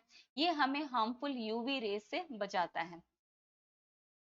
अब जो सबसे पहले ओजोन लेयर की डिप्लीशन हो रही है ये कब कंफर्म हुआ था, ये 1985 में कंफर्म हुआ था, जब कहा एंटार्क्टिका में देखा गया कि ओजोन लेयर जो है वो डिप्लीट हो रही है। इसके कारण क्या क्या है, कुछ केमिकल्स हैं जो ओजोन डिप्लीशन का कारण है, जैसे क्लोरोफ्लोरोकार्बन है, हेलोन्स हैं, कार्बन टेट्राक्लोराइड है। अब कुछ इनिशिएटिव्स लिए गए हैं ओजोन लेयर को प्रोटेक्ट करने के लिए। जो सबसे फर्स्ट है वो है वियना कन्वेंशन। वियना कन्वेंशन में क्या होगा कि क्या बोला गया है, ये 1985 में आई थी, इसमें बोला गया है कि रिसर्च को प्रमोट किया जाएगा जिससे ये पता चला जाए कि कौन कौन सी ह्यूमन एक्टिविटीज हैं जिसकी वजह से ओजोन डिप्लीशन हो रही है। इसके बाद 1987 में मॉन्ट्रियल प्रोटोकॉल आया था। इसमें क्या बोला, इसमें बोला गया कि जितने भी ओजोन डिप्लीटिंग सब्सटेंसेस हैं उनको फेज आउट किया जाए। फिर थर्ड है किगाली एग्रीमेंट। किगाली एग्रीमेंट में ओजोन डिप्लीटिंग सब्सटेंसेस के बारे में जिक्र नहीं किया गया। इसमें बोला गया कि जितने हाइड्रोफ्लोरोकार्बन्स है ना, उनका 80% रिडक्शन किया जाएगा बाय 2047। अब ओजोन लेयर के डिप्लीट होने से, इसके डिप्लीशन की वजह से क्या क्या इम्पैक्ट पड़ेंगे, इससे क्या होगा, यूवी रेडिएशंस जो है वो ग्राउंड लेवल पे पहुंचेंगी आराम से, उससे क्या होगा, स्किन कैंसर हो सकता है, कैटेरेक्ट हो सकता है ह्यूमंस में। इसके अलावा जो एग्रीकल्चरल प्रोडक्टिविटी है ना, वो भी डिक्रीज कर जाएगी। फिर इसके बाद जो नेक्स्ट टॉपिक है वो है 5 wetlands get international importance tag. अभी जो है रिसेंटली 5 वेटलैंड्स को इंटरनेशनल इंपॉर्टेंस टैग मिला है। वो कौन कौन से हैं, करकेली बर्ड सेंचुरी तमिलनाडु में, पल्ली Karnai Marsh reserve forest Tamil Nadu में, पिच्चावरम मैंग्रोव ये भी तमिलनाडु में है, पाला वेटलैंड मिजोरम में, साख्या सागर वेटलैंड मध्य प्रदेश में। अब जो इनकी लोकेशन है ये आपको मैप में भी पता होनी चाहिए। इंडिया में टोटल 54 वेटलैंड्स हैं। वेटलैंड क्या होता है, वेटलैंड कोई भी वो एरिया होता है जो कभी ना कभी वाटर से सैचुरेट हुआ हो, वहां पर कोई फ्लडेड हुआ हो वाटर से, वो कोई, ठीक है, जैसे lakes, aquifers, marshes, mangroves, peatlands, estuaries, coral reefs, इन सबको ही क्या बोला जाता है, वेटलैंड बोला जाता है। अब रामसर कन्वेंशन के अकॉर्डिंग कुछ 9 क्राइटेरियाज दिए गए हैं, जिससे क्या होगा, जिससे ये पता चल सकता है कि ये वेटलैंड ऑफ इंटरनेशनल इंपॉर्टेंस है या नहीं है। इसके लिए कौन कौन से क्राइटेरिया दे रखे हैं, जैसे कि वो जो वेटलैंड है वो कम से कम vulnerable, endangered, critically endangered species को क्या करता हो, सपोर्ट करता हो, या फिर वो रेगुलरली 20,000 वाटर बर्ड्स को जो है वो सपोर्ट करता हो। इसके अलावा हम देखते हैं जो रामसर कन्वेंशन है, रामसर एक जगह का नाम है ईरान में, ठीक है। जो रामसर कन्वेंशन है ये अडॉप्ट की गई थी 1971 में। ये एक इंटर गवर्नमेंटल ट्रीटी है जो क्या बताती है कि कैसे वेटलैंड्स को कंजर्व किया जा सकता है और उनका वाइज यूज किया जाता है। इसके बाद जो नेक्स्ट टॉपिक है हमारा वो है रेडियो कार्बन डेटिंग। ठीक है, कार्बन 14 डेटिंग। अब जो ये कार्बन 14 होता है ना, ये किसी भी चीज की एज का पता करने के लिए यूज किया जाता है। अब जो फॉसिल फ्यूल्स को हम बर्न कर रहे हैं उसकी वजह से जो एटमॉस्फेयर में कार्बन 14 है वो क्या कर रहा है, उसका अमाउंट डिक्लाइन होता जा रहा है, वो कम होता जा रहा है कार्बन 14। ठीक है, कार्बन 14 अब बताया जैसे कि ये एज को कैलकुलेट करने में मदद करता है। ये कैसे मदद करता है कि जितने भी लिविंग ऑर्गेनिजम्स होते हैं वो सब के सब क्या करते हैं, कार्बन को एब्जॉर्ब करते हैं। ठीक है, जिसमें कार्बन 14 भी शामिल है। ठीक है, पर जब कोई इंसान या फिर कोई भी लिविंग बीइंग है वो डाई करता है, वो मर जाता है, तो ये क्या करता है, कार्बन को एब्जॉर्ब कर देना बंद कर देते हैं। फिर क्या होता है कि उसके डेड होने के बाद उसमें radio carbon, radio active decay होने लग जाता है। फिर जब भी हमें एज पता करनी होती है तो हम पता लगा लेते हैं कि उसमें कितना कार्बन लेफ्ट है। उससे ये पता चल जाता है कि इस इंसान की डेथ कब हुई होगी या फिर कोई भी पर्टिकुलर लिविंग ऑर्गेनिज्म जो है उसकी डेथ कब हुई होगी। इससे उसकी एज का पता लगाया जा सकता है। फिर उसके बाद हमारा नेक्स्ट टॉपिक है राइट टू रिपेयर। अभी रिसेंटली क्या हुआ है कि जो डिपार्टमेंट ऑफ कंज्यूमर अफेयर्स है इसने एक कमेटी को सेटअप किया है जिसको बोला गया है राइट टू रिपेयर के लिए।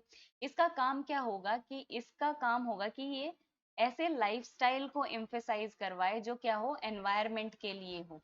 ठीक है, जो हम कंजप्शन कर रहे हैं वो क्या हो, एनवायरमेंटल के लिए सस्टेनेबल हो। जैसे इसमें जैसे हमारे जो पुराने मान लो कोई फोन है हमारा वो खराब हो गया है, तो हम क्या करते हैं, उसको रिप्लेस करने की बजाय अगर हम उसको रिपेयर करवा लेते हैं तो उससे क्या होगा, एनवायरनमेंट पे थोड़ा कम एडवर्स इम्पैक्ट पड़ेगा।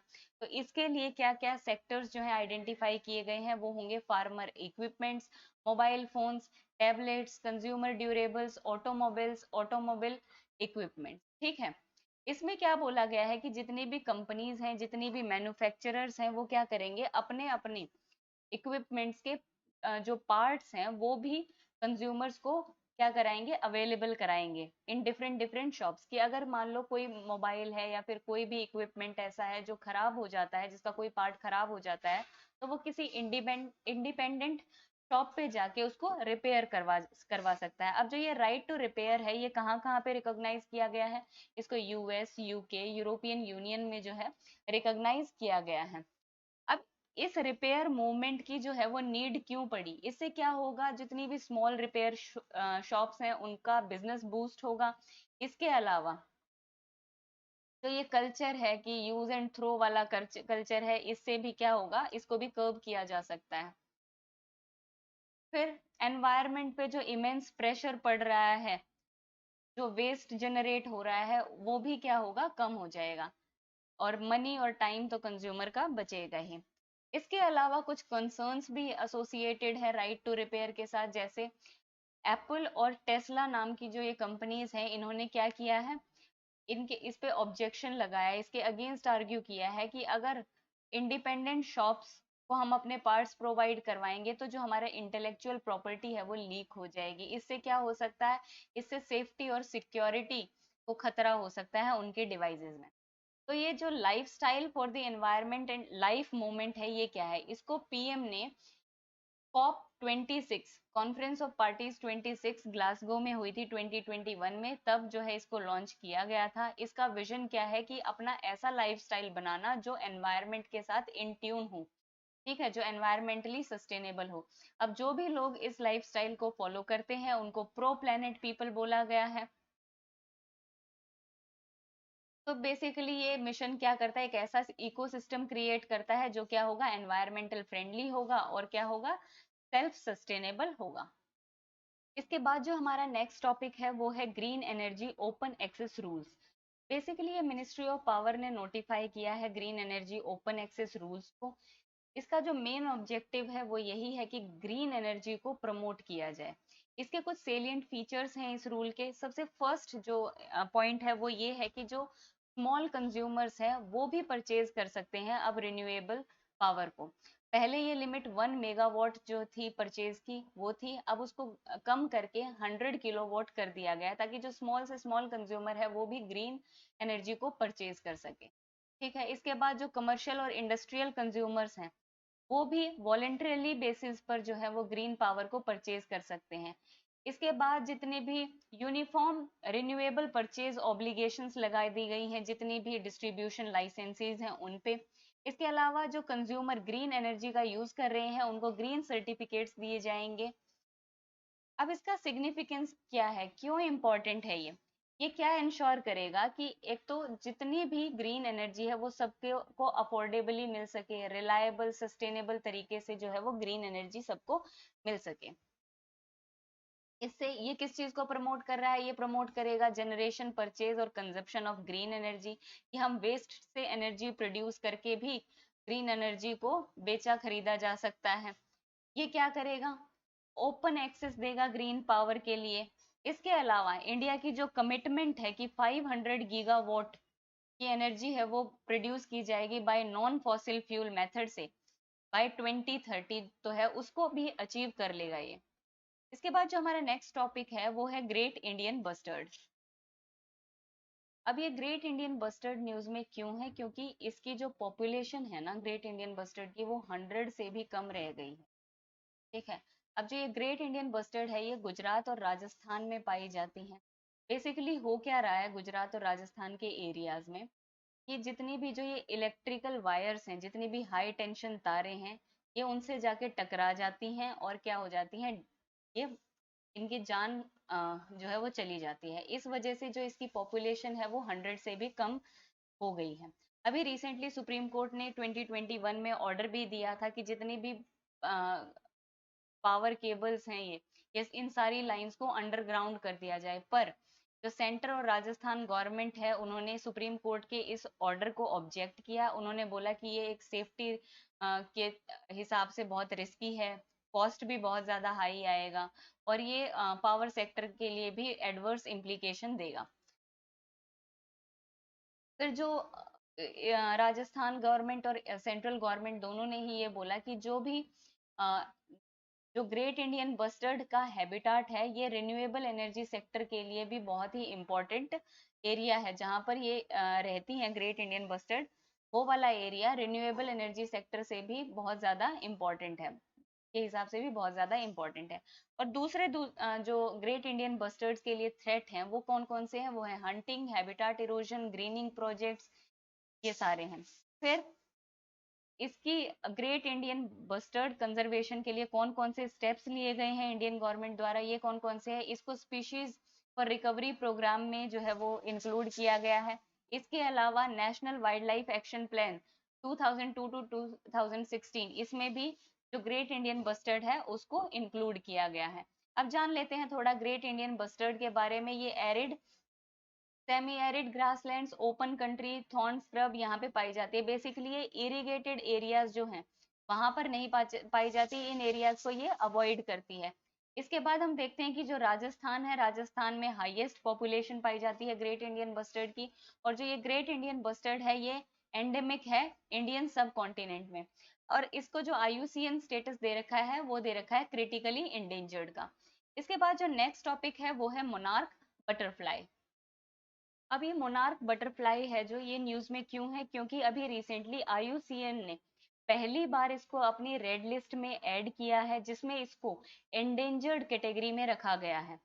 अब जो ये मोनार्क बटरफ्लाई है ये सबसे ज्यादा देखी जाने वाली बटरफ्लाई है। इसको लॉन्गेस्ट माइग्रेशन स्पीशीज भी कहा जा सकता है। इसके अलावा इसके जो थ्रेट्स हैं वो क्या क्या है, loss of habitat, herbicide, pesticide जो है एग्रीकल्चर में बहुत ज्यादा यूज किए जा रहे हैं, ये भी इसके लिए एक थ्रेट बने हुए हैं। और इनकी रिकवरी कैसे की जा सकती है, अगर हम मिल्क वीड, ठीक है, जिसपे कैटरपिलर्स जो है वो डिपेंड करते हैं, अगर उसकी प्लांटिंग कर दी जाए तो इसको रिकवर किया जा सकता है। फिर इसके बाद स्नो लेपर्ड न्यूज में क्यों है, क्योंकि अभी recently zoological survey of India ने बोला है कि जो स्नो लेपर्ड है वो अपने हर्बीवोर्स प्रे, जो कि कौन कौन से हैं, Siberian ibex and blue sheep. तो ये साइबेरियन आइबेक्स और ये क्या है, ब्लू शीप है, ये हर्बीवोर्स होते हैं, मतलब ये वेजिटेशन जो है वो एज अ फूड लेते हैं। ठीक है। अगर स्नो लेपर्ड ही कम हो जाएंगे तो ये क्या करेंगे, इनकी जो पॉपुलेशन है वो इंक्रीज कर जाएगी, इनके प्रेज की, स्नो लेपर्ड के प्रेज जो हैं उनकी पॉपुलेशन इंक्रीज कर जाएगी, और अगर ये इंक्रीज कर जाएगी ये तो जितनी भी जो आपकी वनस्पति है उसको खा जाएंगे। तो इससे क्या होगा, वेजिटेशन जो कवर है वो डिप्लीट हो जाएगा। ठीक है। इसके बाद जो स्नो लेपर्ड है उसके बारे में थोड़ा जान लेते हैं। इसको शेड्यूल 1 में रखा गया है Indian wild life protection act 1972 में। आईयूसीएन की रेड लिस्ट में इसको वल्नरेबल स्टेटस दिया गया है। हैबिटाट कौन कौन से हैं इसके, माउंटेनियस लैंडस्केप जो है सेंट्रल एशिया में, जैसे लद्दाख, हिमाचल प्रदेश, उत्तराखंड, सिक्किम, यहाँ पे पाए जाते हैं। थ्रेट्स क्या रहेंगे, loss of natural prey species, human animal conflict, illegal trade जो है, ये सारे इसके थ्रेट बने हुए हैं। फिर इसके बाद जो नेक्स्ट टॉपिक है वो है लाइट मेंटल्ड एल्बाट्रॉस। ये न्यूज में इसलिए है क्योंकि पहले ये कहाँ पाया जाता था, एंटार्क्टिक सी के अराउंड पाया जाता था, मतलब जो सरकम पोलर रीजन है ना साउथ पोल के आसपास, वहां पे ये पाया जाता था। पर ये न्यूज में इसलिए है क्योंकि अभी रिसेंटली पहली बार इसको एशिया में देखा गया, और एशिया में भी कहाँ देखा गया है इसको, तमिलनाडु के रामेश्वरम कोस्ट पे देखा गया है। इसका जो आईयूसीएन स्टेटस है वो है नियर थ्रेटेंड। फिर जो उसका नेक्स्ट, जो हमारा नेक्स्ट टॉपिक है वो है global platform for disaster risk reduction 2022। अभी रिसेंटली जो 7th सेशन है जीपी 2022 का जो है वो ऑर्गेनाइज किया गया बाली इंडोनेशिया में। इसका मेन एम क्या था, इसका मेन एम यही देखना था कि जो सेंडाई फ्रेमवर्क है डिजास्टर रिस्क रिडक्शन के लिए उसकी कितनी इम्प्लीमेंटेशन की जा रही है। तो इस जो सेशन था ये, उससे क्या क्या टेक अवेज जो है वो ली जा सकती हैं। इसमें फर्स्ट पॉइंट बताया गया है कि सबसे पहले तो जब भी कोई भी डिजास्टर रिस्क रिडक्शन के लिए कोई भी प्लान बनाया जाए तो उसमें पूरी होल ऑफ द सोसाइटी की अप्रोच होनी चाहिए कि पूरी सोसाइटी पर उसका कैसे इम्पैक्ट पड़ेगा। इसके अलावा जब भी डीआरआर बनाया जाए, डिजास्टर रिस्क रिडक्शन के लिए कोई भी प्लान बनाया जाए, तो उसमें डेवलपमेंट एंड फाइनेंस पॉलिसीज जो हैं वो होनी चाहिए। इसके अलावा ह्यूमन राइट बेस्ड अप्रोच होनी चाहिए, पार्टिसिपेटरी अप्रोच होनी चाहिए, जिसमें सारे स्टेक होल्डर्स को क्या किया जाए, पार्टिसिपेशन किया करवाया जाए। इसमें जो डीआरआर और क्लाइमेट चेंज के लिए जब हम कोई भी प्लान बना रहे तो इन दोनों का जो ऑब्जेक्टिव है ना वो सेम रहना चाहिए। इसके बाद हम देखते हैं कि जो United Nations disaster risk reduction है उसका काम क्या है। उसका काम यही देखना है कि जो सेंडाई फ्रेमवर्क है वो कितने अच्छे से इम्प्लीमेंट हो रहा है। और जो ये सेंडाई फ्रेमवर्क है डिजास्टर रिस्क रिडक्शन के लिए, ये क्या है, ये एक कंक्रीट प्लान देता है जिससे क्या होगा, डिजास्टर के रिस्क से जो है वो निपटा जा सके स्टेट्स के द्वारा। अब नेक्स्ट टॉपिक है हमारा कोस्ट लाइन इरोजन। अभी recently ministry of earth sciences ने बताया है कि लगभग 34% जो कोस्ट लाइन है इंडिया की वो क्या है, वहां पर कोस्ट लाइन इरोजन हो रहा है।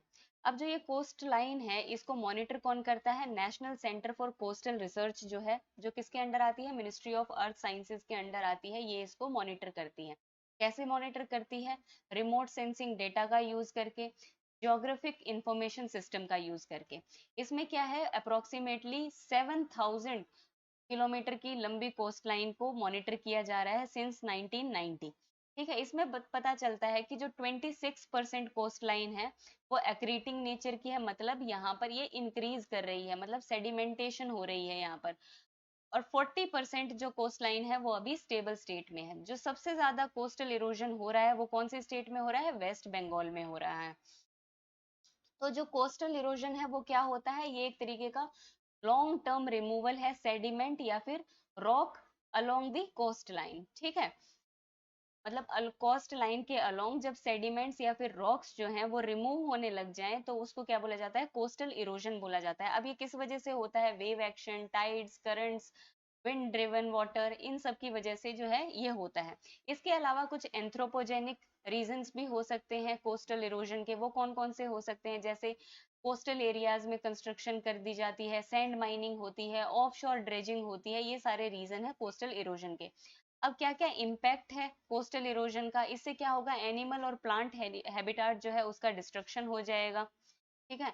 अब जितनी भी फिशिंग इंडस्ट्रीज है उस पे भी ये एडवर्सली इम्पैक्ट डालेगा। जितना भी फर्टाइल लैंड है अलोंग कोस्ट लाइन, वो भी क्या होगा, डिक्रीज कर जाएगा। इसके अलावा वो ट्रांसपोर्ट इंफ्रास्ट्रक्चर को भी क्या कर देगा, डैमेज कर देगा। तो कौन कौन से स्टेप्स लिए गए हैं कोस्टल इरोजन को बचाने के लिए, प्रिवेंट करने के लिए कौन कौन से स्टेप्स लिए गए हैं?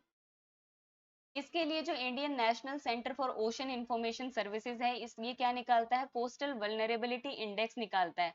जो जो क्या करेगा, ये मैप करता है कि जो सी लेवल राइज होने से क्या क्या इम्प्लीकेशन हो रही है उसकी कोस्टल एरियाज पे। ठीक है। फिर इसके बाद integrated coastal zone management plan बनाया गया है, जिससे क्या होगा, कोस्टल जो एरिया है उसके जो उसमें जो नेचुरल रिसोर्सेज प्रेजेंट है उसको कैसे सस्टेनेबली यूज किया जा सकता है। फिर national centre for sustainable coastal management है, ये भी क्या करेगा कि जो कोस्टल रिसोर्सेज है या फिर जो कोस्टल एनवायरनमेंट है उसका सस्टेनेबल तरीके से कैसे यूज किया जा सकता है। फिर जो हमारा नेक्स्ट टॉपिक है वो है India's largest floating solar power project. अब जो ये इंडिया का सबसे बड़ा फ्लोटिंग सोलर पावर प्रोजेक्ट है वो कहाँ पे लगाया जा रहा है, रामगुंडम तेलंगाना में लगाया जा रहा है। ठीक है। कौन ऑपरेशनलाइज करेगा, एनटीपीसी, और ये 100 मेगावाट का फ्लोटिंग पावर प्रोजेक्ट होगा। इसके बाद जो लास्ट टॉपिक है हमारा वो है Asia Pacific sustainability index. Asia Pacific region जो है उसमें जो सस्टेनेबिलिटी इंडेक्स निकाला है 2021 में, वो किसने निकाला है, नाइट फ्रैंक। ये एक ग्लोबल प्रॉपर्टी कंसल्टेंट है। इसमें क्या है, इंडिया की 4 सिटीज बेंगलोर, दिल्ली, हैदराबाद एंड मुंबई, जिसमें बेंगलोर टॉप में है। इन 4 सिटीज को जो है सस्टेनेबल सिटीज की लिस्ट में रखा गया है। और ये जो इंडेक्स है ये किस किस कैटेगरी में है, कौन कौन से पैरामीटर हैं जिसके ऊपर ये बनाया गया है, ये है urbanisation pressure, climate risk, carbon emission, government initiative. India जो है 6th लार्जेस्ट कंट्री है एशिया पैसिफिक में, जिसने ग्रीन बॉन्ड्स इशू कर रखे हैं ऑल ओवर द वर्ल्ड। अब जो ये ग्रीन बॉन्ड होते हैं ये एक तरीके की फिक्स्ड इनकम इंस्ट्रूमेंट होता है। इसमें क्या होता है कि एनवायरमेंटल प्रोजेक्ट्स के लिए जो ग्रीन बॉन्ड्स हैं वो फ्लोट किए जाते हैं ताकि मनी रेज किया जा सके एनवायरमेंटल प्रोजेक्ट्स को चलाने के लिए। तो इस टॉपिक में इतना ही था और इसी के साथ जो हमारा एनवायरमेंट का सेक्शन है वो कंप्लीट होता है। If you like this video, please hit the like button and do share and subscribe to this channel. Thank you so much.